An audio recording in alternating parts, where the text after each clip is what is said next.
Hey guys, I'm Nisa Homey. Today I'm sharing a super soft and thin vrat ka roti recipe ideal to include in your fasting diet. So let's get started with the recipe. Into a bowl, I'm adding in 3 boiled and cooled potatoes. Next, I'm going to grate the potatoes finely into the bowl. The best thing about boiled and cooled potatoes is that once the potatoes are cooled down, it becomes resistant starch. Resistant starch helps in good gut health and also helps in weight loss and weight management. Traditional recipes are highly beneficial for our health.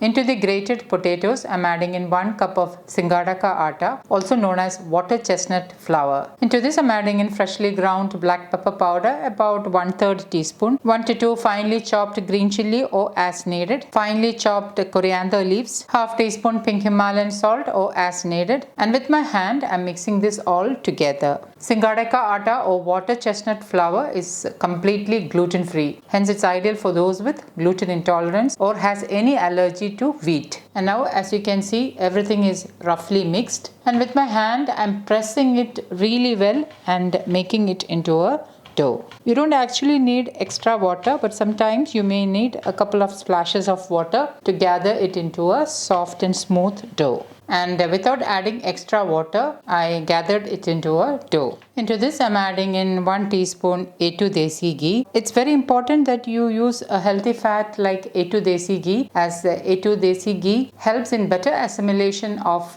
fat-soluble vitamins. So try to use A2 Desi ghee, especially when you are making traditional recipes like Singhara Atta Roti. And now I'm kneading it again into a soft dough. I'm lightly mashing the dough as I'm showing in the video and then rolling it in. So this way you can make sure that the desi ghee is coated nicely into the dough. Okay, now it's kneaded well into a soft dough. The dough is divided into equal sized portions. Just before rolling, I'm kneading the dough again, flattening the dough like this and gathering it into it, again rolling it into a round dough. So this step is very important, so try not to skip this. Before rolling out each dough, you need to knead the dough again. Once the dough is kneaded, coat it with the water chestnut flour or Singhara Atta and then roll it into a round roti. Sprinkle Singhara Atta as needed.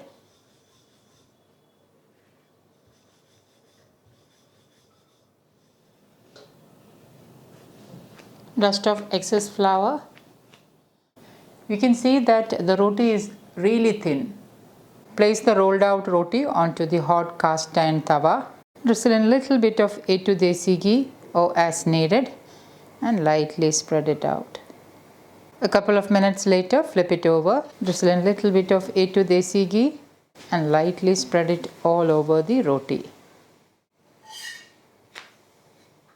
Flip it over and cook until both sides are done. Once both sides are done, transfer to a plate. Let me just show you how soft the roti is. It's super soft and thin. So guys, do try this recipe and let me know how it turned out. Thank you for watching, and until next time, take care. Bye-bye.